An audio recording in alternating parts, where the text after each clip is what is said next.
थोड़े दिन पहले आपके श्रवण जी नाम के एक विधायक है, हमारी विधानसभा में बोल रहे थे, हमें तो 2028-29 के लक्ष्य बता दो, 2028-29 के टारगेट आपके क्या है वो बता दो, 2047 तक पता नहीं हम जिंदा रहेंगे कि नहीं रहेंगे।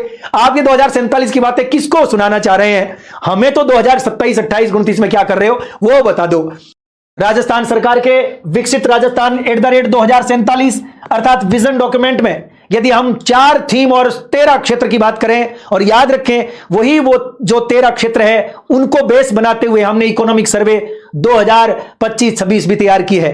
तो इसका पाठ जो वेरी इंपॉर्टेंट है वो है सामाजिक सशक्तिकरण एवं समावेशन, जिसमें राजस्थान विधानसभा में सीटों की संख्या हम बात करने वाले हैं, वर्तमान में 10% है। आपको पता है कि विधानसभा की सीटें 200 है, जिसमें 21 महिला विधायक है वर्तमान में, यानी 21/200 लिख देता हूं, यानी लगभग 10% के आसपास है। और 2047 तक इनको बढ़ा करके हमें 40% या उससे ज्यादा करनी है। आपको यह भी पता होगा कि 2000, क्योंकि बात 2047 की बोली जा रही है, लक्ष्य 2047 का है, और हाल ही में 2023 के अंदर केंद्र की सरकार ने संसद में 128वां संविधान संशोधन विधेयक अर्थात 106वां संविधान संशोधन अधिनियम, नारी शक्ति वंदन जो अधिनियम है वो पारित कर दिया है। इसके हिसाब से अब देश भर की राज्यों की जो विधानसभाएं हैं उनमें 33% सीटें महिलाओं के लिए आरक्षित हो जाएगी, और लोकसभा में भी 33% सीटें महिलाओं के लिए आरक्षित हो जाएगी।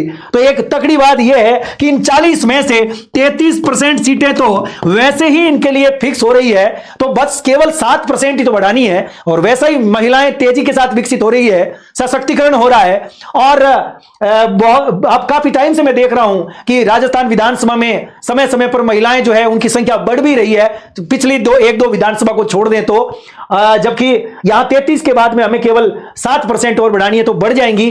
थोड़े दिन पहले और आजकल ट्विटर पर और सब जगह चल रहा है घूंघट वाला मुद्दा, आप उसे इग्नोर करिए और यहां इस चीज को देखिए कि किस प्रकार से राजस्थान की सरकार 2047 तक विधानसभा में महिलाओं की संख्या बढ़ा करके 40% करना चाहती है।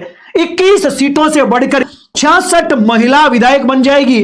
कितनी बन जाएगी? 66, है ना? 33%, तो 33% के हिसाब से, यानी हमारा जो केंद्र सरकार का जो नारी शक्ति है उसके हिसाब से, और बाकी 40% तक ले जाना है तो कुछ नहीं करना, बाकी 14 सीटें और जोड़ देंगे और यहां पर 80 सीटें होकर के आपका 40% हो जाएगा।